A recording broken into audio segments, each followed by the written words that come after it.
हे पीला कपड़ा वाला, क्या हो गया था भाई तुमको इस सीजन? जब 3 मैच में हार के बाद यह सवाल उठा तो उन्होंने कहा लो भैया जीत गए क्योंकि थाला फॉर अ रीजन। अब आप कहेंगे भैया थाला कहां थे? थाला तो थे नहीं, लेकिन थाला थे संजू सैमसन में जिन्होंने 115 बनाए।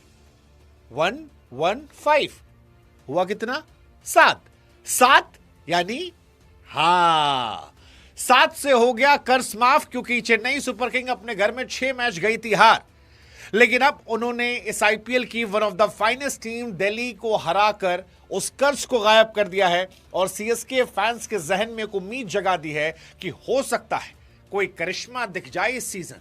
और अभी तो वैसे भी आने वाले हैं, थाला फॉर अ रीजन।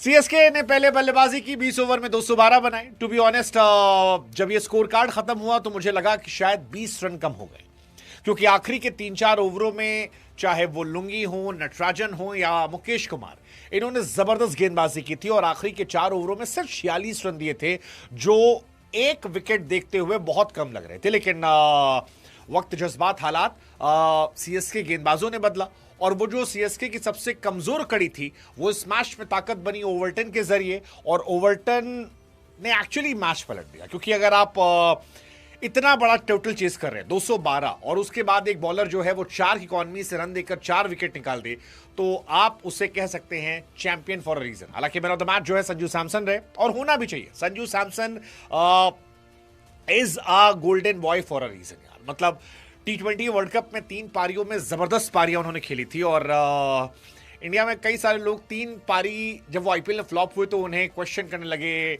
डिस्कार्ड करने लगे। मैं बार बार कह रहा था कि इट्स जस्ट वन मैच। मैं सीएसके को बार बार कहता कि अभी भी यार थोड़ा सा टीम चेंज कर लो आगे पीछे, ये टीम सॉलिड है। अभी भी मुझे लग रहा है कि ये टीम और बेहतर हो सकती है, एक दो थोड़े बहुत चेंजेस करके। But again top notch performance by Chennai super Kings और दिल्ली कैपिटल को 22 रनों से हराकर इस आईपीएल में पहला मैच जीत लिया। चेन्नई और मुंबई जैसी टीमें जब मैच जीतती हैं तो आईपीएल का मजा जो है वो बड़ा हो जाता है, और आज वो मजा बढ़ा, जबरदस्त तरीके से बढ़ा। संजू सैमसन ने बढ़ाया, आयुष महात्रे ने बढ़ाया, जेमी ओवरटन ने बढ़ाया। जेमी ओवरटन मतलब आप जितनी तारीफ करेंगे उतना कम है, क्योंकि 200 प्लस चेस करना था और हर आदमी ये मान के बैठा था कि ये पिच जो है वो बैटिंग के लिए इजी पिच है। इस पिच पर जैसे संजू ने शतक लगाए थे, जैसे दुबे ने कोशिश की थी, महात्रे ने कोशिश की थी, वैसे ही दिल्ली के बल्लेबाज भी करेंगे। और दिल्ली के पास तो बैटिंग ऑर्डर बहुत बड़ा था। आज तो नीतीश राणा को उन्होंने बाहर कर दिया था, शशांक, आशुतोष जो है उनके पास आ गए थे, समीर रिजवी पहले से उनके पास थे, उनके पास ट्रिस्टियन स्टब्स थे, उनके पास मिलर थे, केएल राहुल थे। मतलब पूरी की पूरी निशंका के साथ बैटिंग लाइनअप थी। लेकिन इसके बावजूद ओवरटन आते हैं और 4 इंपॉर्टेंट विकेट निकालते हैं। मतलब समीर रिजवी का बहुत इंपॉर्टेंट विकेट था, समीर रिजवी को जिस तरह उन्होंने आउट किया। फिर डेविड मिलर का जो विकेट था, मुझे लगता है वो एक गेम चेंजिंग मूवमेंट था, क्योंकि मिलर जो किलर हो जाते हैं वो चारों खाने चित हो गए थे। उस गेंद को वो समझ ही नहीं पाए कि इस गेंद पर हुआ क्या। मतलब उनको एक्चुअली हवा नहीं लगी कि इस गेंद में क्या हुआ, और वो क्लीन बोल्ड हो जाते हैं। ट्रिस्टियन स्टब्स ने काफी हद तक मैच खींचने की कोशिश की थी।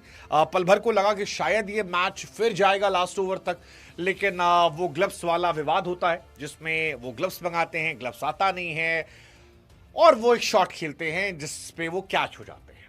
डीसी वालों का मानना था कि ग्लव्स नहीं चेंज हुआ, इसलिए पसीना आया, बैट ऊपर उठा, आउट हो गया। बट ठीक है, क्रिकेट में स्टैट से क्या आता है, और स्टैट से कहते हैं कि आज सीएसके को 2 पॉइंट मिले हैं और ओवरटन को 4 विकेट मिले हैं, जिसमें स्टब्स के साथ साथ आकिब का विकेट जो है वो भी इनको मिला है। और जेमी ओवरटन भी आज कमाल थे, 4 ओवर 18 रन, 4 विकेट अगर आप लेते हो तो आप बहुत बहुत बहुत शानदार प्लेयर होते हो। और ओवरटन, संजू सैमसन इस मैच के हीरो थे। हालांकि इस मैच में सीएसके ने अपनी जान जोखिम में जान झोंक दी थी। आप सरफराज खान का वो कैच देखिए जिसमें अक्षर पटेल का विकेट निकाला था, बड़ा कैच मैन, मतलब पूरा जोर लगा दिया। सरदार जी पिछले 3 सालों से इंतजार कर रहे थे कि मौका मिले खेलने का, और आज सरदार जी को मौका मिला तो सरदार जी जो थे वो असरदार थे। बढ़िया गेंदबाजी थी, मतलब खासतौर पर लेफ्ट हैंड बैट्समैन को तो बड़ी अच्छी बॉलिंग आ रही थी, क्योंकि गेंद गिरकर अंदर आ रही थी, और वो जो गेंद अंदर आ रही थी उसको खेलने में बल्लेबाजों को दिक्कत हो रही थी, ये दिखाई पड़ा। बट आज का मैच संजू सैमसन के नाम था। 56 गेंदों पर 115 रन। संजू सैमसन 3 अलग अलग फ्रेंचाइज में शतक लगाने वाले प्लेयर बन चुके हैं। कमाल है यार। मतलब संजू सैमसन वो एक्चुअली अगले थाला फॉर अ रीजन बन जाएंगे। संजू सैमसन को जिस मकसद से लाया गया था वो मकसद बहुत बड़ा था और वो मकसद जो है वो पूरा हो सकता है। संजू सैमसन पर और बात करें उससे पहले एक बार मैच के स्टैट्स की बड़ी बात कर लेते हैं। संजू सैमसन 115 रन 56 गेंद, आयुष महात्री 36 गेंद 59 रन, ओवर्टन और अंशुल कंबोज, आई थिंक ये 4 सीएसके के टॉप परफॉर्मर थे। जहां तक बात है डीसी की, निशंका ने आज फिर जबरदस्त शुरुआत दी, ट्रिस्टन स्टब्स ने अच्छी शुरुआत दी, बट ये मैच जो था ये सीएसके का मैच था और सीएसके ने आज इस मैच को बनाया क्योंकि संजू सैमसन ने आज सीएसके की पीली जर्सी में अपना खर्च उतारा। बहुत बहुत जबरदस्त पारी थी, मतलब आप जितनी तारीफ करें उस पिक्चर की वो इसमें कम हो जाती है क्योंकि संजू सैमसन से बहुत बहुत बहुत ज्यादा उम्मीदें थी और आज उन उम्मीदों पर खरा उतरे। उन्होंने शास्त्री से भी कहा कि भैया आप बहुत लकी इंसान हो मेरे लिए, जब जब आप आते हो तो कुछ अच्छा होता है और एक्चुअली अच्छा हुआ। वो 115 रन की इनिंग, 200 प्लस का स्ट्राइक रेट, 15 चौके 4 छक्के, दिल्ली कैपिटल के सामने टॉप नॉच पारी थी, टॉप नॉच पारी थी। मतलब सीएसके के फैंस को घर के अंदर इससे अच्छी पारी खेल, इससे बेहतर पारी नहीं हो सकती थी क्योंकि सीएसके अपने घर में लगातार मैचेस हार रही थी और इतने मैचेस हारने के बाद उन्हें एक हीरोइक परफॉर्मेंस चाहिए थी, एक परफॉर्मेंस जहां पर वो खुश हो सके और इस बार यही हुआ। संजू सैमसन ने वो शतक लगाया, रजनीकांत सर को ट्रिब्यूट दिया।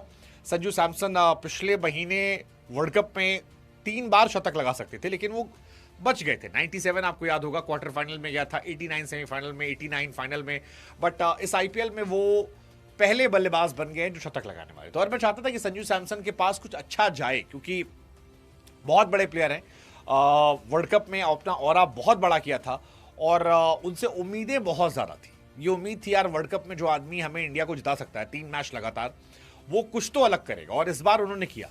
और संजू सैमसन का ये है जिस साल वो चलते हैं उस साल वो अकेले ही फर्स्ट प्लेयर बनते हैं जो शतक लगाता है और इस साल रहा। छिपाओ का क्राउड जो था वो उनके लिए पागल हुआ और होना भी चाहिए यार। मतलब इंडिया में जिन प्लेयर ने सबसे ज्यादा शतक लगाए, विराट कोहली साहब के नाम 8 शतक है, राहुल के नाम 5 शतक है, संजू के नाम 4 शतक है और ये अपने आप में कमाल है। और 3 अलग फ्रेंचाइज के लिए, दिल्ली के लिए शतक लगाया है उन्होंने, राजस्थान रॉयल्स की शतक लगाया है और अब चेन्नई सुपर किंग के लिए शतक लगाया है। 3 अलग अलग टीमों के लिए। ऐसा काम शायद केएल राहुल एक और प्लेयर हैं जो कर पाए हैं। 52 गेंदों पर शतक था। हालांकि शुरू में मुझे लग रहा था कि शतक बहुत तेज आएगा, शायद 45 गेंदों में आ जाए, लेकिन वो बीच में 5-6 एक्स्ट्रा बॉल हुई क्योंकि बहुत जबरदस्त गेंदबाजी जो थी वो देखने को मिली और ये कम होता है। सीएसके में बहुत सारे प्लेयर नहीं जो शतक लगाए। माइक हसी ने लगाया था 2008 में, वॉटसन ने लगाया था 2018 में, बीच में शायद ऋतुराज का भी एक शतक होगा शायद, बट अगेन 115 115 7 थाला फॉर अ रीजन। वो जो सीएसके फैंस कहते हैं कि